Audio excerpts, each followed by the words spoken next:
Sisters of Change is a diverse panel of women who have come together in as an organization. They're local business leaders, local presidents of nonprofits, and they all come together for literally the heart of changing their own community. Sisters of Change has a saying where you change an individual who goes and change their circle, who then changes a community and then changes in cities. And eventually we want to be able to change globally, not only just an organization, but a movement for our next generation, which is our children. Absolutely. Where did this idea come about? And just kind of walk me through the process of you said you formed 3 years ago, and just the process of coming, I guess, creating something and kind of forming it. Absolutely. So in the very beginning, I actually attended a Black business panel that Roanoke City actually put on, and listening to the different people in the community who are well respected, sharing their opinions how it is to be a Black business in the community and the different struggles they faced. There were multiple concerns that came to the table, but one person really impressed me. Her name's Trish White Boyd, and I exchanged business cards with her. She actually calls me about 3 days later saying that she wanted to meet up for lunch. And another lady, her name's Ellen, actually owns a marketing company. And she's a white lady, me, I'm mixed with different backgrounds. And then there was Trish, who's Black, and we came together. And Trish said, at first Ellen wanted to actually initiate like a group for women of color. Trish was like, we have a lot of those. How about a women, just for being a woman? And so we came together and we started tossing around different ideas of Sisters of Change, and I eventually came up with the name of it. And so at first we met, once a month. We would have wine and chocolate. That was a must-have for every meeting that we had. I don't know how productive it was by the end of the meeting, but it was a lot of fun. And I'm a doer, though. And so after a few months, for various reasons, Trish was elected to city councilwoman. Ellen had other priorities. So I was left with growing Sisters of Change. And I was frustrated, to be honest, just coming once a month to talk about things that needed to be changed, but we just kept talking about it. And I was actually going through a rough patch as a single mom at that time, struggling with paying the bills, going even to Ram House for financial assistance, going to different places and different nonprofits in the area to actually get assistance. And I remember just thinking, though, I just would love to bless other women. And I understood how it was as a single mom, though. When you want to be involved in the community and you're a single mom and bills, are piling up and your finances are rough, it's really hard to think of babysitting and going to an event.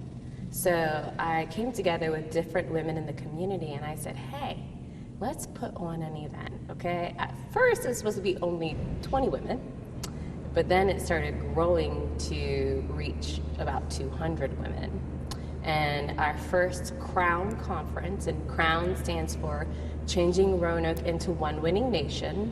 Our first Crown conference happened, and understanding just my background, it was free.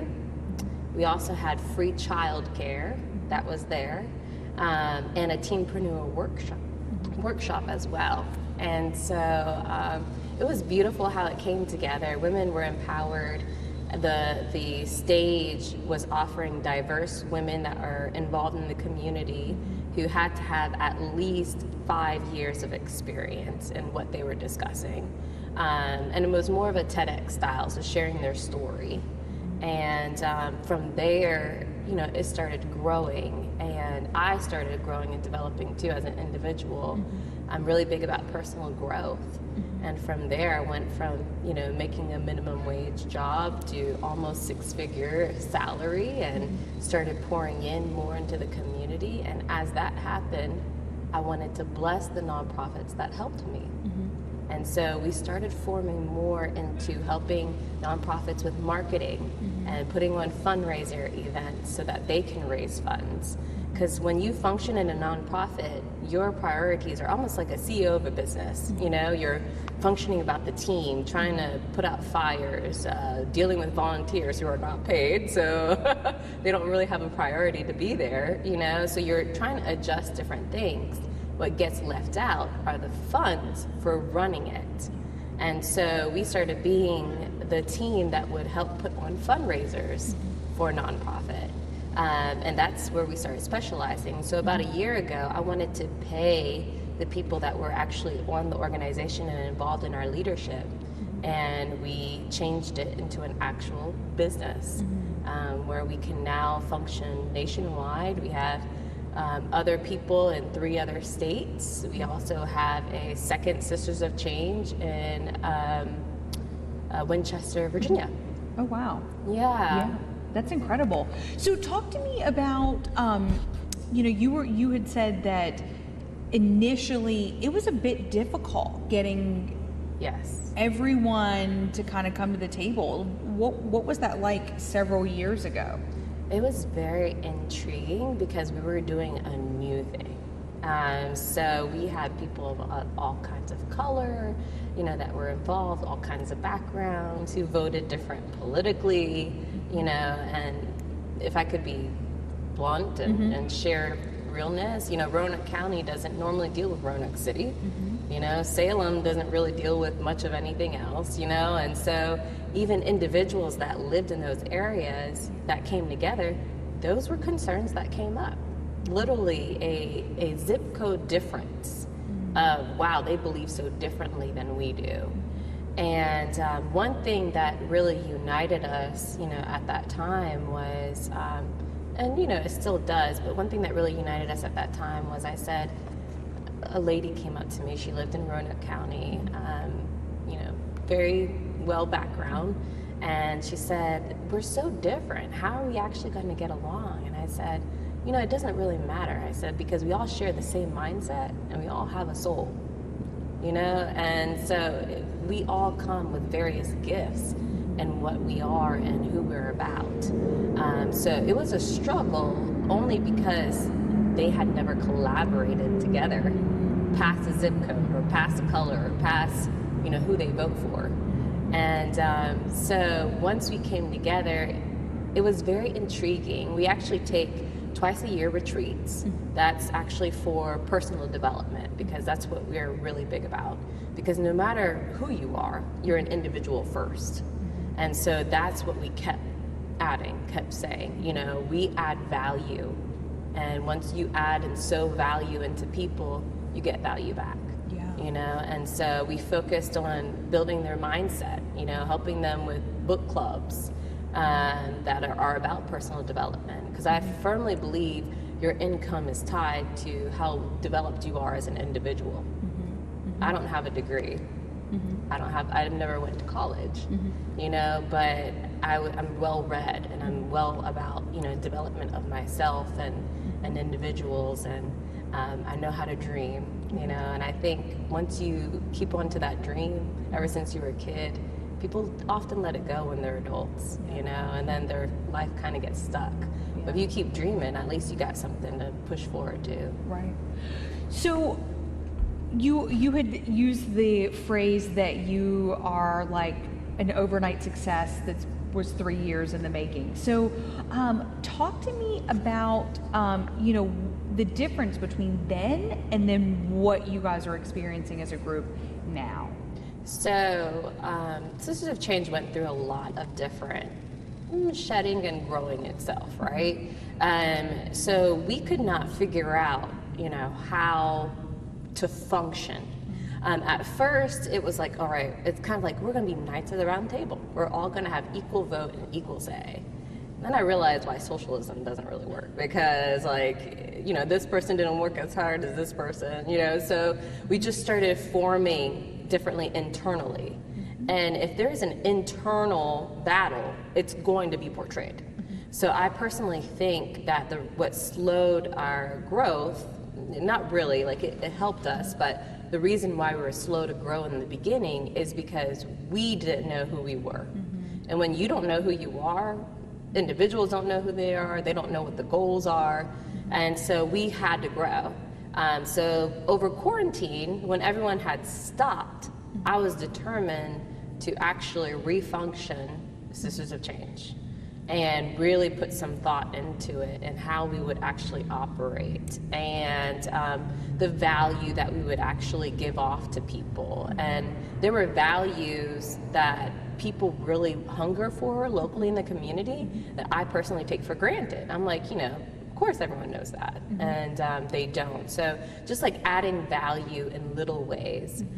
So when everyone stopped, Sisters of Change did porch drop blessing bags. And we went to different nonprofits because they're essential and actually dropped off porch drop blessing bags for their whole staff.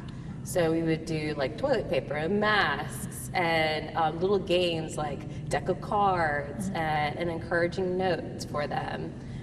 The next thing that we did was Sisters Corner, and I personally, before coming and staying in Roanoke, did promotional marketing for NFL and Wheel of Fortune and put on various marketing events for them.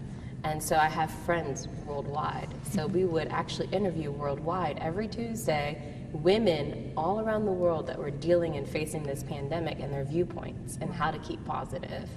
And so when everyone else stopped, it was hard. It wasn't easy, to be honest. Emotionally, you're going through a lot whenever you were in quarantine. But when everyone else stopped, we pushed forward, despite how we felt. And that helped us grow. Taking that time and restructuring and going forward, that helped us grow. And then after that, we were unified. We knew our purpose. I had taken the time to really invest and sow the foundational seeds. And the same people that had gone with us, before quarantine came together, and now we have like renewed passion and mission. And the reason why now that we're actually coming about is because the same message about diversity we've always had is only now like the hot topic, quote unquote. When we first began, it was not popular. I can remember we put on a summer bash, to have everyone come, and no one came. But we had fun. We were like, oh, we're gonna eat this hot dog, so we were like, and that was only last year in July. But now we've been doing a lot of events, and since I would say about November, almost anything we touch now, there's like a news crew that's typically on site, or we have interviews for, or anything like that. All of a sudden and we didn't ask for it, but the topics now are really brought up. They're very much now realizing, why are we so diverse, different as far as how Roanoke functions and segregated, quote unquote, versus actually being unified. And we are the only organization that unifies across counties and cities and colors and beliefs. Wow. So have you seen more interest and more people contacting you saying, hey, I want to get involved? 100%. So because of that, we had to figure out different things. So we have a sister membership, and that is actually a mentorship that we have with businesses and nonprofits who are starting out, or they're stuck and they want to move on. So we actually partner them with other local businesses, and they can do one-on-ones and just find out more of how the legalities of nonprofits, a lot of people miss that one, or the taxes and what you can and cannot do, and just different things as far as helping businesses propel and promote themselves and their websites and everything. So we take those sister members, and we actually have brother members now, and we help mentor them to the next level. And then now we have volunteer teams. And because I'm not only me, but just as a result, Sisters of Change values so many people, when you volunteer with us, we actually give you free professional headshots in return.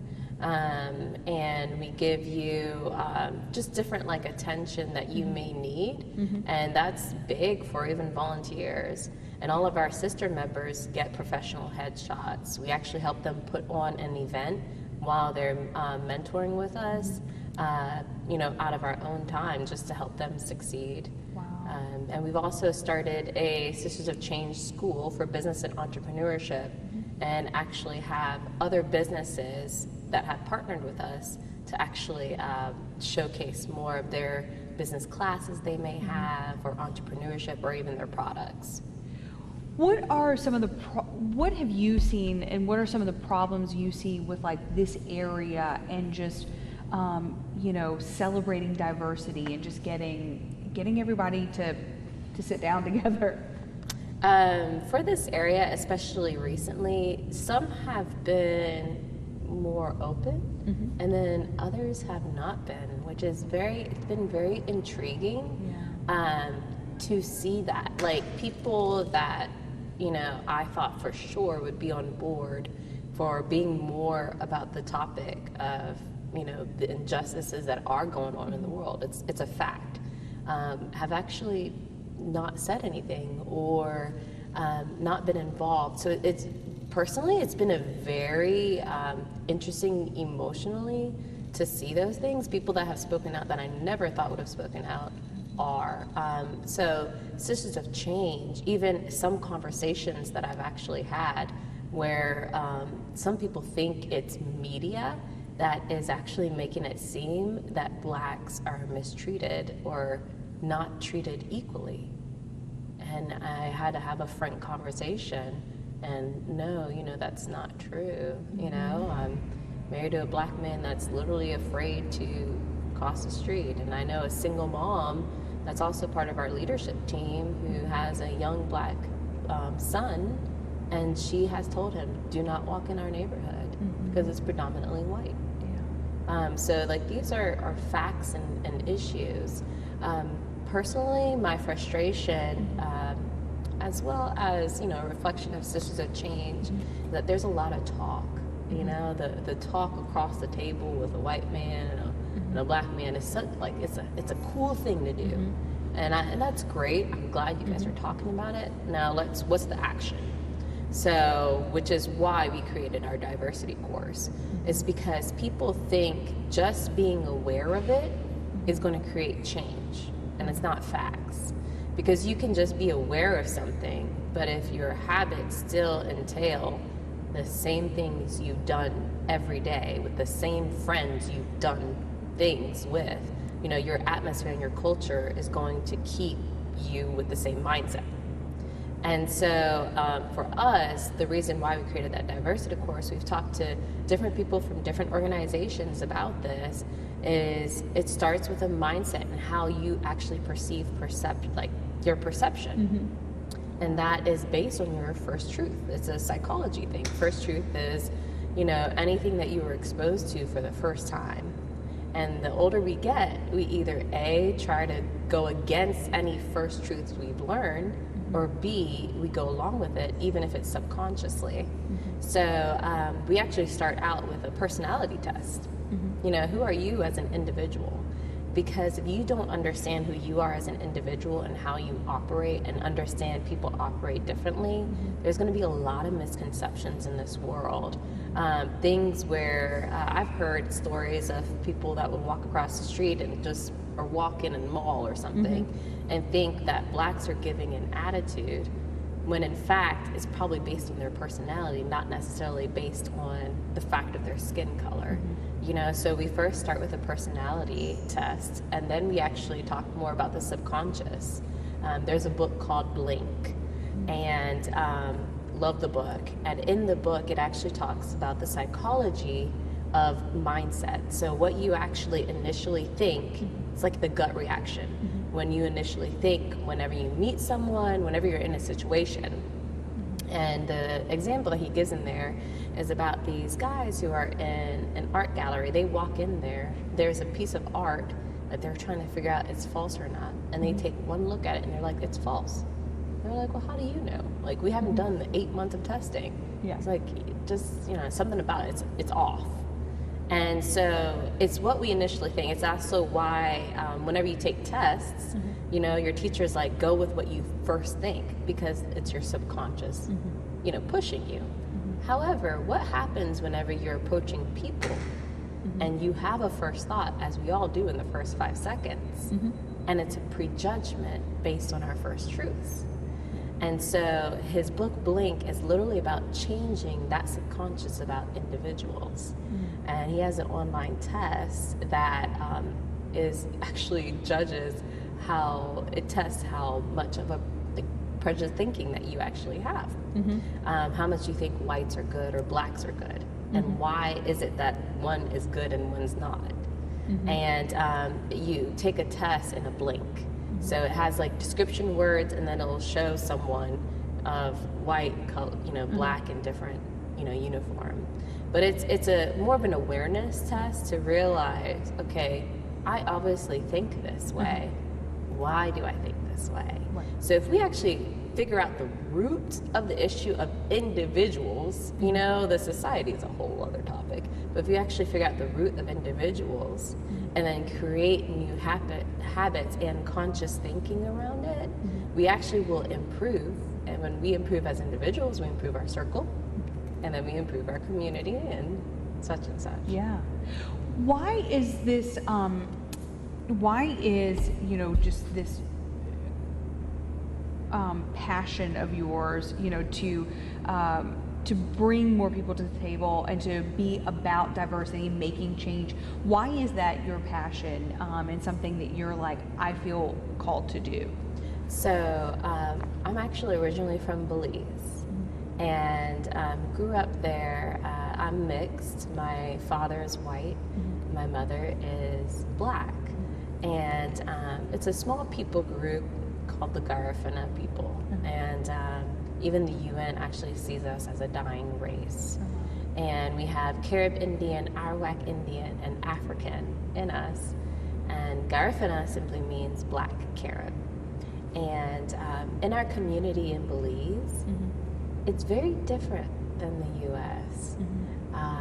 Belize sees so much different colors. We have Mayans, we have people from Mexico and Honduras, and Spain was there for a short time.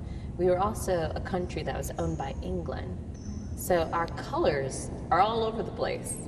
Our national anthem, for example, is spoken in every language that's there.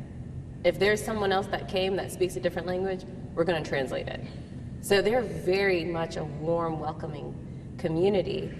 We have a little meme, a joke that goes around on Facebook between Belizeans, and it's like when your whole family comes together, and it shows whites, black, like white girl with blonde hair, and so for us, to diversify by the color of your skin is bizarre, because it's like, but we're all Garifuna people. Why would we do that? We all have the same culture and the same beliefs. And so it's not a thing in Belize. You do segment based on your ethnicity because, you practice different things culturally. But my mother, even who's black, who came to America, especially recently, would walk around and be like, why are there so many like black things? Like black empowerment, black power, black. It was bizarre to her. Why are they not celebrating, like, you live in Roanoke, you're Roanokers. You live in Virginia, you're Virginians. It was literally that foreign. So coming to America, I'm mixed. I grew up in Belize in an very African village, and was literally the lightest person there. And I grew up here at Botetourt, which is the complete opposite. And I was just so intrigued by how things were different based on zip code. And it inside of me, it frustrates me because people are people. I do not care. I don't care what you believe. I don't care, where you come from or your background. You're an individual. You're a person with feelings. When your mom died, you cry. Like you literally feel things that I feel. It's bizarre to me to distinguish two people based on the color of their skin. It's not natural. Right. I do have one more question. What is Sisters of Change? What is your role in this time, in this community, moving forward, as we, people are trying to assess their lives and be like, okay, as you said, like, what can I do, and not just say and acknowledge there's a difference. Like, how does Sisters of Change, what is the role that you think you guys play in this? It's a role that I know that we play, and to be honest, Lindsay, it's very heavy for me because it comes with a lot of responsibility, and people have now seen us as, the community, the organization moving forward. So we're seen as the leader right now. There are people that have partnered with us who never did before this time, to be honest. There are people now, whenever they do their events, we're the first one to call. Will you be involved in our event? Will you be I'm part of memberships that I literally don't have a role or a title to be there, but it's because they want our opinion. They want to know, how to think, or how to think in a well, healthy, balanced way. Because what's going on right now is there are still groups that are diverse and segmented, and some are like really digging their heels in. And but they have worked so much alone in that group and that mentality, they don't know how to build the bridge, and we're the bridge. So we're the bridge to Roanoke County, Salem, Roanoke City, different backgrounds. And I say it's scary only because I never pictured really this, honestly, for Sisters of Change. And to me, to have to come and bring about a people and to be seen as a leader of organizations, groups, communities, in order for them to be seen as successful, they add us in. And it's a very different time and moment. And it's one that we've been preparing for. It's just, I would rather be a background girl. Like, I'd rather serve my community. But at the same time, when people need leadership, it would be a disservice to my community not to rise up to it. Yeah. As we've seen civil rights movements in the past, but what makes this one different, do you think? There's a very pivotal point, and I actually openly talk about this with many different people. There is a pivotal point only because there's a lot of misunderstanding about what is going on. There's a lot of deep hurt in the Black community as far as, what's going on, because it's been built up over time. There's a lot of confusion in the white community of even the Black Lives Movement, for example. If you say Black Lives Matter, you must instantly be pro, burning buildings down and super violent. So it's, all Blacks think this way. But it's the reason why it comes across that way is because typically, the ones that are the most critical of things or situations or want to create the most drama are often the loudest. So the loudest voices are being heard right now. However, there is a large amount in the Black community who want peace. I think what we're really looking for is a direction, of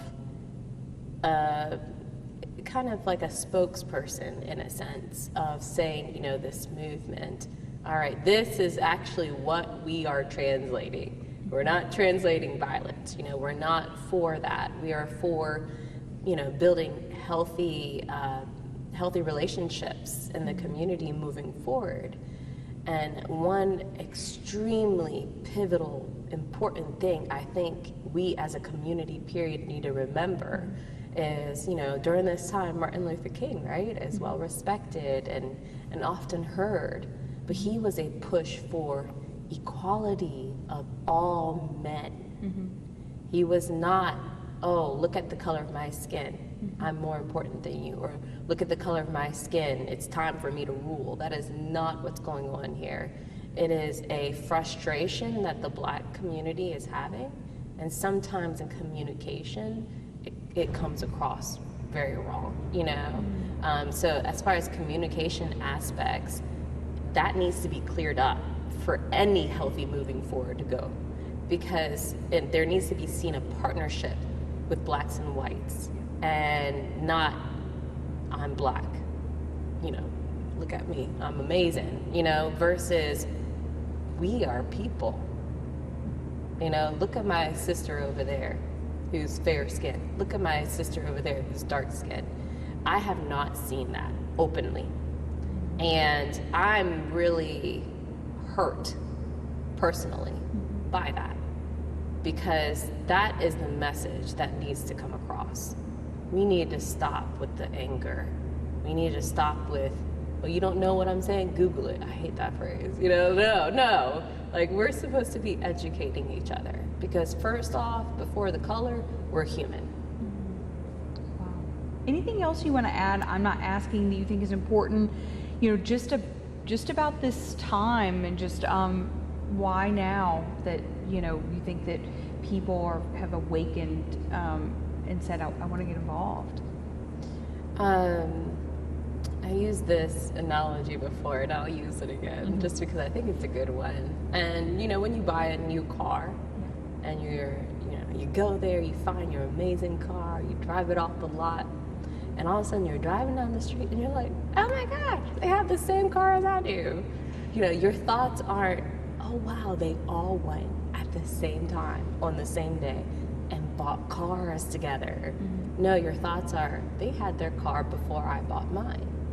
So the issue isn't the fact that it's just now arising, but people are more aware that, wow, things are going on.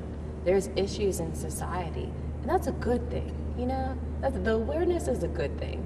The next step is how do I change my circle in order to actually change our community? And that's the next step. In order to build that bridge, there needs to be kind, warm, and loving guidance in order to take that to, the next step.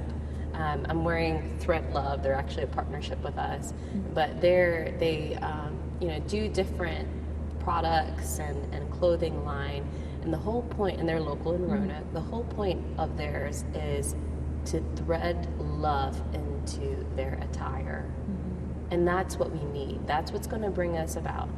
Before we start with the hatred and the bitterness and the anger and the hurt, and it's a mourning phase, so do that, get through those, and once you mourn and you grieve, the last step is acceptance. And now we got to be like, okay, it happened, it was wrong, let's move forward, and what are we going to do together? So. Wow.